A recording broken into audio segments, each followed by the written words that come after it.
Michael comes in the holding room angrily and slams down a file of Phyllis's transcripts from the day before on the table in front of Nikki and Victoria, and he says, I would have you read it, but you already know how damaging Phyllis's testimony was because you were there.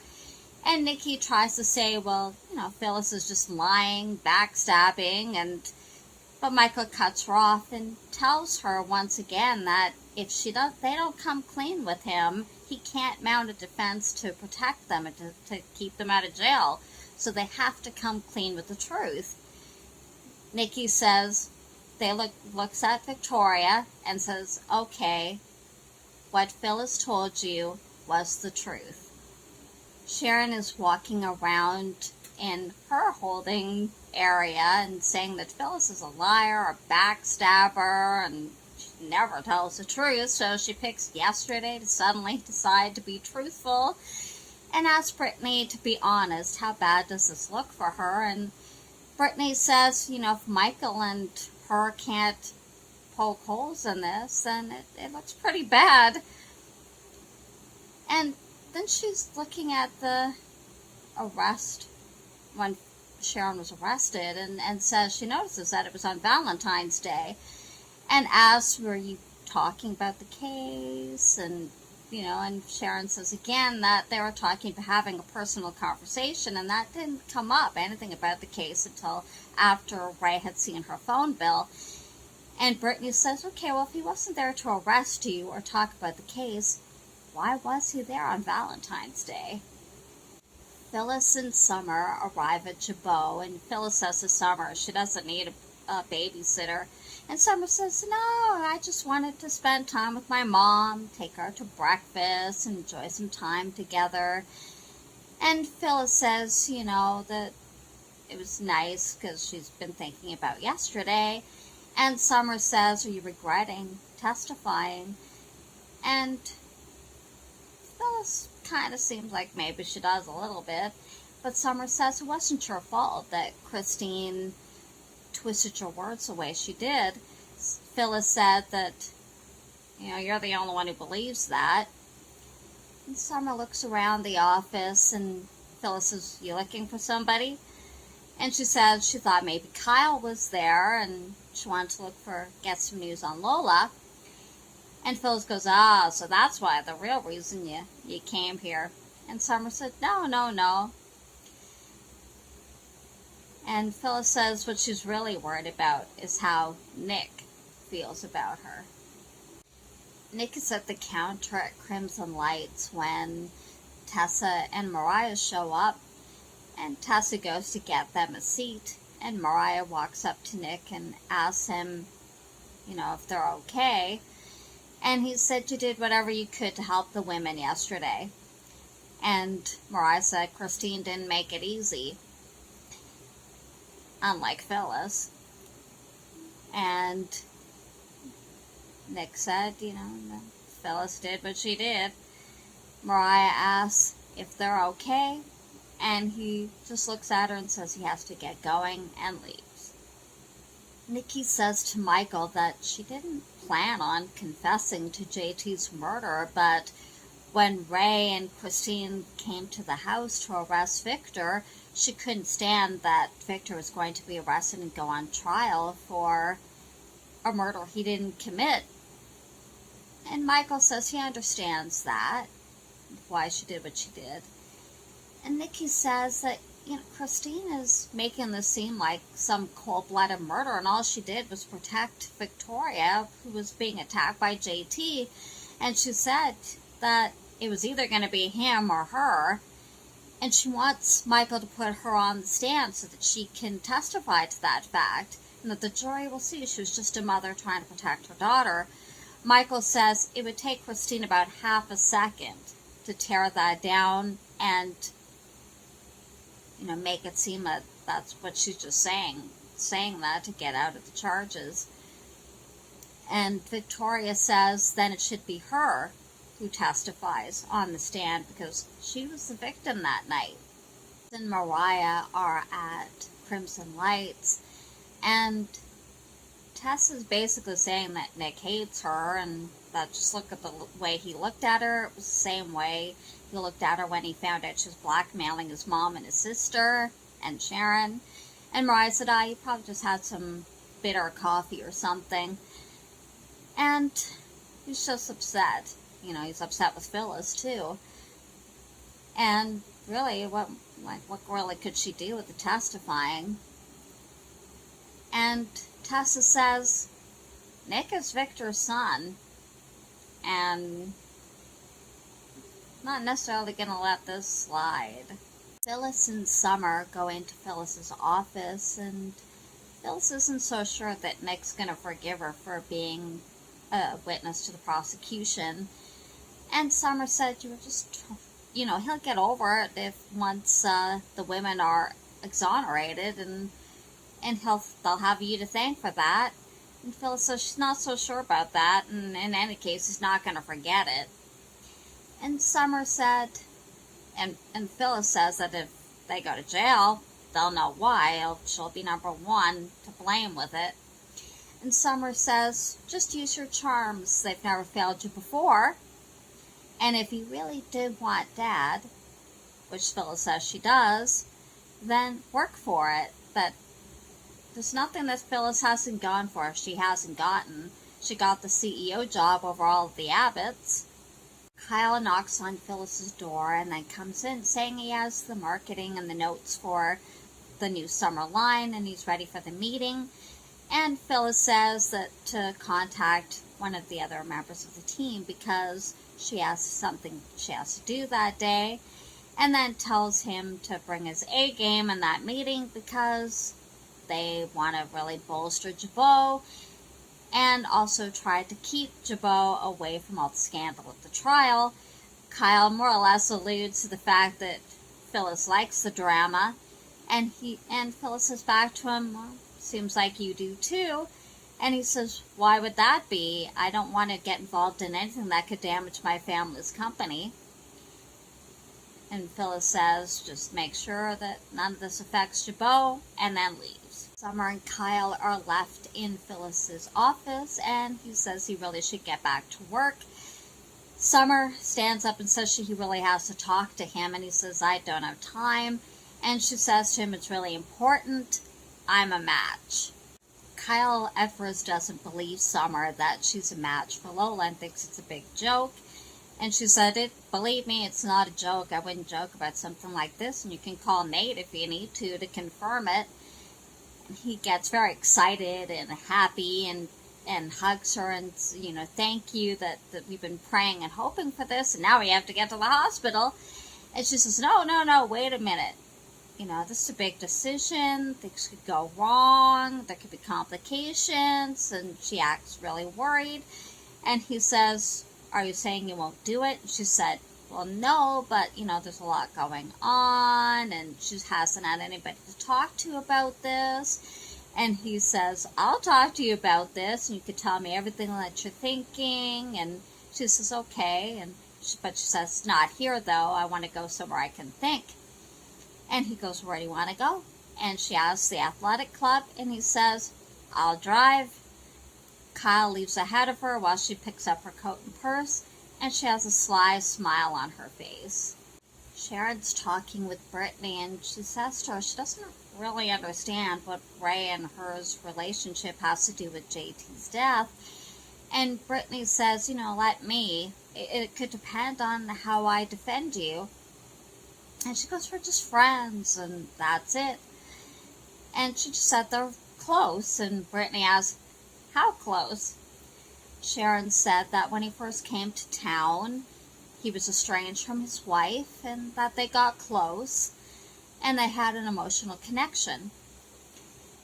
And Brittany says, this could be relevant to how, if keeping her out of jail. So Sharon admits that Ray came to her house on Valentine's Day because he had a fight with his wife, and that he told her that he loved her. Michael tries to dissuade Victoria from wanting to go on the stand, but she says, hear me out. And she said that she can make the jury see, she can explain to them what it was like to be JT's victim and how she felt and how terrified she was that he was going to kill her and how they were all terrified that night and this wouldn't have happened otherwise. Michael gets mad and slams his fist down on the table and says, no, because if you had come forward back when this all happened, back when you were arrested even, or for the months that they've been questioning you with even one little bit of the story that you're saying now, the jury might believe you, but now it's way too late because you haven't been telling the truth. And Christine will give him a gift basket for basically handing her the case. And Nikki says, well, if you won't let either of us testify, how are you going to win this case? Michael says, well, he has an idea, but I don't think either one of you are going to like it. Tessa and Mariah are at Crimson Lights, and they're talking and a bit worried about what's going on. And Tessa worries that she might be going to jail if her part of this comes out. Mariah says, no, we're going to just focus on the moment. She's going to be there for her mom as best she can, and then when her mom's acquitted, she's going to do something for them. That they've earned it, and they deserve the break. And Tessa says, what, a spa day or a night out? Mariah says, oh no, something much bigger than that a trip to an island where they can sit and enjoy the sun, or to a European city where they can go to museums and stay in a villa. And Tessa goes, oh, very chic. And Mariah says, we're just camping under the stars. Tessa says, or maybe all of the above, which Mariah says, why not? Tessa says, thank you. And Mariah says, why? For taking on a round-the-world trip? And Tessa says, no, for taking her mind off the real possibility she could be going to jail. And Mariah says, no, that's not going to happen. They're on a fantasy vacation here, and nothing's going to spoil that. Nick arrives home, and Phyllis enters the room pretty much at the same time. And she says, it's pretty cold outside. She thought it would warm up by now. And Nick says to her, are you here to get the rest of your things? And she says, no, she wanted to talk to him.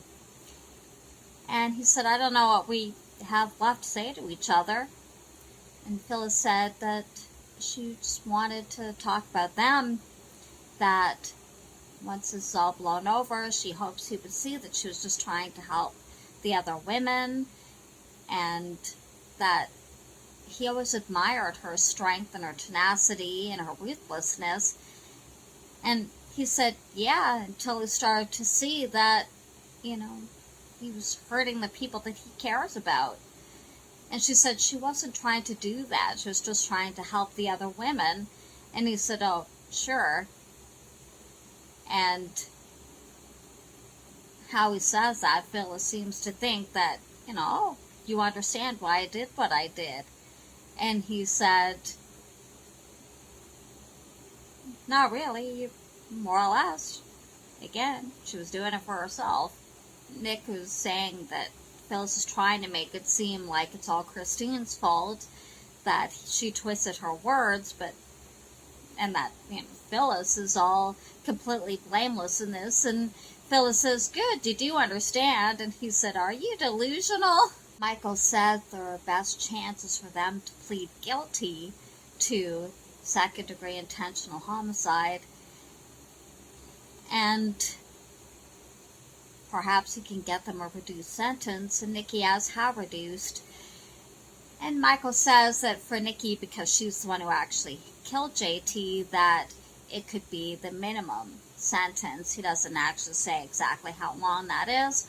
And for Victoria, perhaps no jail time at all, that she could do community service and probation, because he could argue that she was the victim here, that she has small children and she has no priors. And that Christine has a heart. She does want justice, but she's not going to be overly aggressive in pursuing it. Victoria doesn't like this. She doesn't want her mom to spend any time in jail. And doesn't agree to it. Nikki stands up and says this is probably going to be their only option and let her do this because she's the one who did hit JT and she can handle a reduced sentence as long as she's protecting her daughter. And so Michael asks them, do they agree? And Nikki slightly nods at him and he says, you're doing the right thing, and leaves the room. Victoria says to Nikki, I wish I could believe that. Sharon's explaining a little bit more that they didn't have that kind of relationship. They didn't sleep together or anything like that the night that he came to see her on Valentine's Day. And Brittany says, maybe that he's using this to have gotten information. She alludes to that fact, but Sharon's like, no, it wasn't like that. She thought everything was fine between him and Mia, that they'd worked it out. And Brittany says maybe he wanted his wife and you too. And Sharon said it wasn't like that. He's not that kind of person. And Brittany's like, are you sure? More or less trying to make her see you may not know him as well as you think you do. And then she asks, well, how did he happen to see the phone bill? And she said once he had said he loved her and they were going to talk, she wanted to make tea, and he just happened to see the phone bill. And Sharon said, well, she left it out amongst her tax receipts or bills. And she said, he's a good cop, he noticed it. And Brittany goes, oh, is he really? And Sharon's like, more or less, what are you alluding to? And Brittany basically is making it sound like she's saying that he may have used all this because he didn't read her rights before they talked about what happened to JT. And Sharon said it really wasn't like that. It was just her unburdening her soul. And Brittany's kind of basically saying that it may have been all a ruse. Sharon is saying, Phyllis is saying, you can't really believe that I intentionally did that and that it was kind of working with Christine. And Nick said, everybody in that courtroom knew that she would twist your words and twist your testimony, but you. So it still makes him believe she did this to save her own skin because she's a soulless person. And she says, you don't mean that. And he said, well, I wouldn't have thought that until you hurt the people that I love and that I care about. She said she came back here to see if they had a chance, that she believed that they did. And he said, I would have once thought that too until you went after the people I care about most, his mom and Victoria. And she said, don't forget your precious Sharon.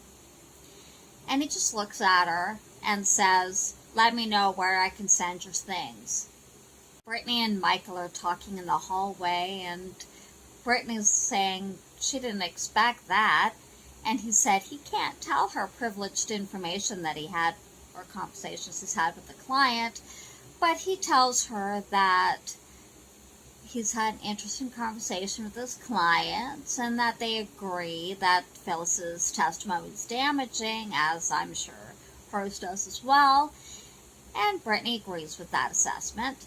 And he said he wants to approach her and Brittany about them going to Christine together and asking for the deal.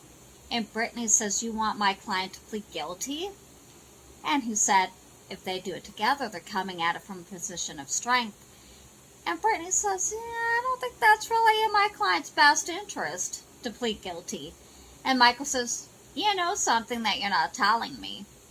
And Brittany says, oh, I can't talk about privileged client-lawyer information. Christine walks up while they're talking and says to Michael that I heard you wanted to talk to me. And he said that he did. And that she says, well, make it fast because court is about to resume. Brittany says, I'll leave you two alone, and walks away. And Christine asks Michael, so what did you want to talk to me about? Lola and Kyle are at the athletic club, and Kyle says, this is quiet and private enough for you. And she said, yeah. And he asked, can he get her anything else, some food? And she said, no, she's good. And so he says, I just really I've done a lot of research on organ donation, specifically liver, and he can tell her whatever she wants to know to help ease her fears about the operation. And he says, that luckily that they can get the liver from a living donor, and she says, lucky for her. And he said, and for Lola. And she says, oh, well, yes, of course. But she says that's not really what she wants to talk about, at least not right yet. She wants to clear the air between them. And he says, okay. And she said that, he's been pretty horrible to her lately. When she showed up at the hospital, he made it seem like she was just being selfish and that she didn't care. And he said he apologizes and saying that he has been worried about Lola ever since he found her in the pool. And Summer says she understands that. And he says, I know you're a good person, that this is a very unselfish thing to get tested. And that's really what changed his mind, that she wasn't just there for her own personal interest, that she did care about helping Lola. Christine says to Michael that Sharon's lawyer isn't in on the deal with you. And he said, no, Brittany doesn't think it's in Sharon's best interest. And Christine's saying that, it's not just her job to protect the public, it's also her job to see that justice is done. And Michael says putting Nikki and Victoria in jail is not going to accomplish that. And Christine disagrees. And that JT deserves justice for being killed, that for alleged crimes. And Michael is not too happy about that. And he says, so, that they're just defending themselves. And Christine goes, this is just basically that you can't take the law into your own hands, no matter what the circumstances are. And she declines to take him up on his offer. Brittany walks up after Christine has left, and she says to Michael, I don't have to ask how that went. Phyllis has gotten her things packed, and Nick says, so are you finished getting your things? And she said, she's done. And she said to him, I thought that what we had was worth fighting for. And he said he did too, until she turned into somebody he doesn't recognize. And she said, I'm the same person I've always been. And he said, well, then that makes me an even bigger fool. And he tells her, the way out, and leaves the room. She goes in the opposite direction towards the front door. Tessa and Mariah at Crimson Lights are discussing where they should go after the trial is done. And Mariah says Australia, and Tessa says no, they have spiders there as big as your head. And she says, what about Mount Everest? And Mariah says, no, they don't have oxygen and it's too cold. And Tessa says, I thought you liked living your life on the edge. And Mariah says, yes, but not the edge of the planet. So they're going back and forth on where they think would be the perfect place for them. And Tessa says, San Francisco. And Mariah says, where they first kissed. And they said that'll be the perfect place for them to start over, and with no baggage hanging over their head. Tessa's phone rings, and she answers it and says, now? Sharon is surprised when Brittany tells her that Michael convinced Nikki and Victoria to plead guilty to the charges, but that Christine turned them down because she has a pretty strong case. And Sharon says she's glad Brittany didn't go along with that. Brittany says they have a much stronger case to argue from than Nikki and Victoria do because of how Ray manipulated Sharon into confessing by using her feelings against her. And Sharon starts going over the whole relationship of her and Ray, how they met, to how he offered to fix her plumbing when he first arrived in town, to renting the apartment over crimson lights, and then confessing on Valentine's Day to being in love with her, and she believes it was all a lie to get her to confess. And Brittany says in her eyes that spells acquittal. Michael has told Victoria and Nikki that Christine turned the deal down, and Victoria's relieved because she didn't want to see her mom do any jail time. And so Nikki asks, well, what's our next move? And Michael says he's already made it. Tessa and Mariah show up at the courthouse because Michael has called Tessa to be a witness for him, and she worries that Nick has told Michael that she blackmailed them and that it's just about to come out. Summer's looking through the tablet that Kyle gave her with all the information about being an organ donor, and she says, that's great, but it doesn't tell you anything about how it feels to risk your life to save another person's. Kyle says that's probably because it's too difficult to describe that feeling. And she still seems pretty worried about it. And he says, look, I'll do whatever it takes to convince you to do this, including breaking up with Lola and marrying you, if that's what it'll take. Well, that's it for this week of Young and the Restless. I hope you enjoyed it. If you did, give it a thumbs up and subscribe. I do recaps daily, 5 days a week. They're a day ahead, so if you watch them when I upload them, they are a spoiler for you. Take care, and we'll see you next time. Bye-bye.